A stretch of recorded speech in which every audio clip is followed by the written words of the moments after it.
สบายดีตาดคูมาฮอดแล้วตาดคูเนาะ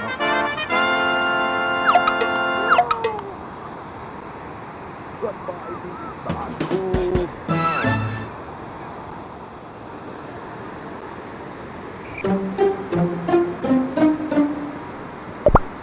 มากันน้ำเพชรได้ไหมนี่น้ำเพชรมันชิมือติ่งจูพุ่นเดียวสิถ่ายเอาหนิจังมันมืนโต๊ะหัวนกคืนไหนกันยังว่าสิถ่ายหูเอาไปยังสิยางมา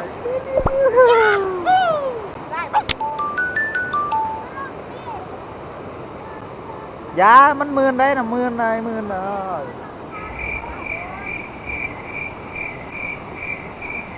ยานมืนฮะเอามันคุณนะครับมันคุณนะครับมันคุณนะครับตู้ตาดคู่ตัวนี้บอลตัวนี้จะเป็นบอลเขานั่งเขาตะลุดเขาตะลุด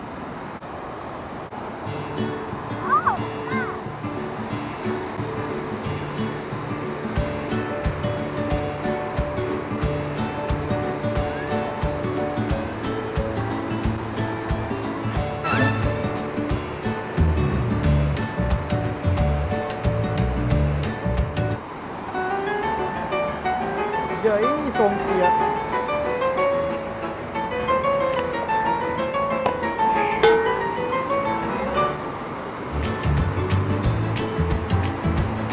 โอ้โห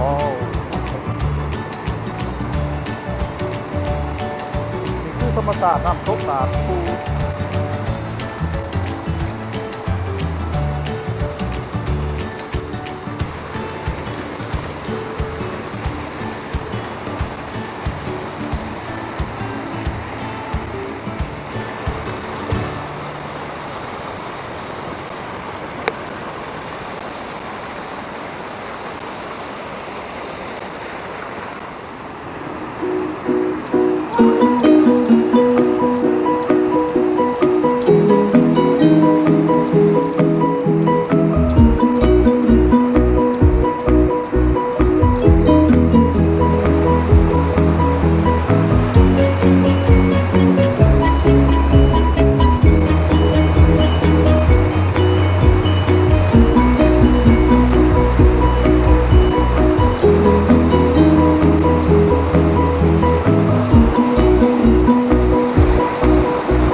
น้ำตกตาดคูพี่น้องเด้อ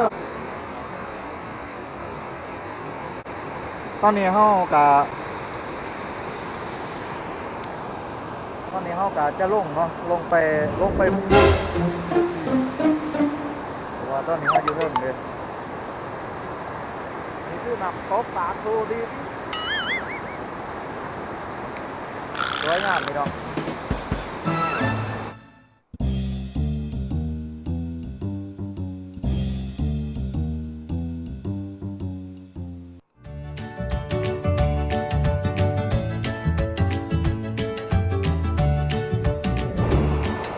เอาละตอนนี้เขาสิลงไปทางล่างไปกันเลยไปดีเนาะวันนี้เขาก็ลงมาหอดทั้งลุมแล้วเขาจะไปเบิ่งนี่คือวันที่นางส้มวิว นั่งกินลมชมวิวกันเลยบรรยากาศต่างๆน้ำตกตาดคูสวยงาม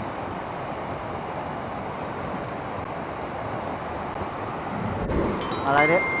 น้ำตกฮอดแล้วเด้อตาดคูสบายดีที่ไหมน้ำเพชรมาลงมาเตี่ยมันหมื่นนะ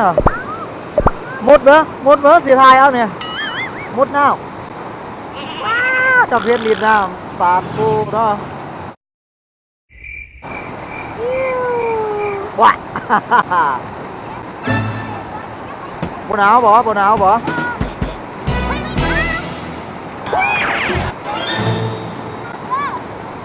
1 2 3 4 5 6 7อุ้ยขี่รัก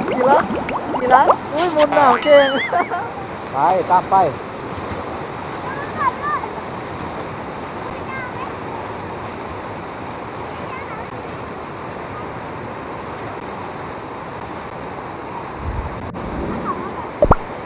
บอกมันสิเปียก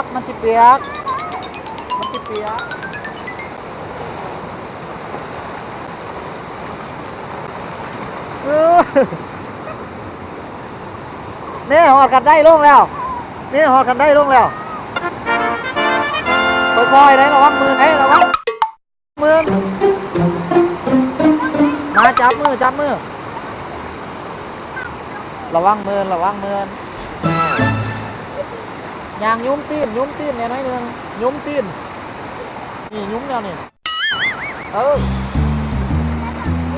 ค่อยๆโอ้ยเจ็บเรียบร้อยตายมือวะเนี่ย มาจับส่งเอวบ่เป็นยังเหรอ เดือดน้ำนี่ไง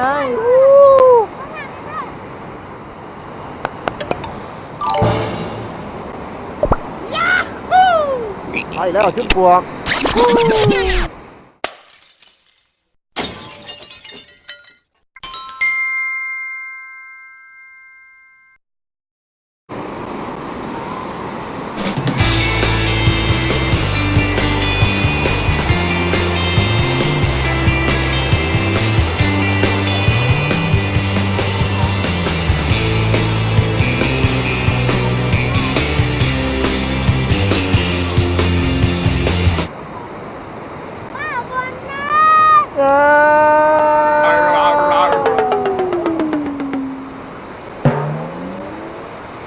ปูนยางไปเบื้องแกนั่นมันจะบูมืนจับเนี่ยระวังมือระวังระวังมือไม่แปดจับข้านเอา โอ้ยจะแม่นซาดมาเนี่ยโอ้คนยานมือคนยานมือ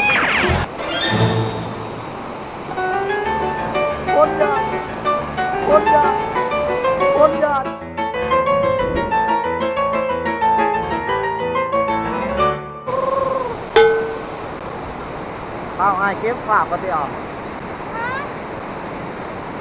ห้ามอันตรายบ่ให้ไป น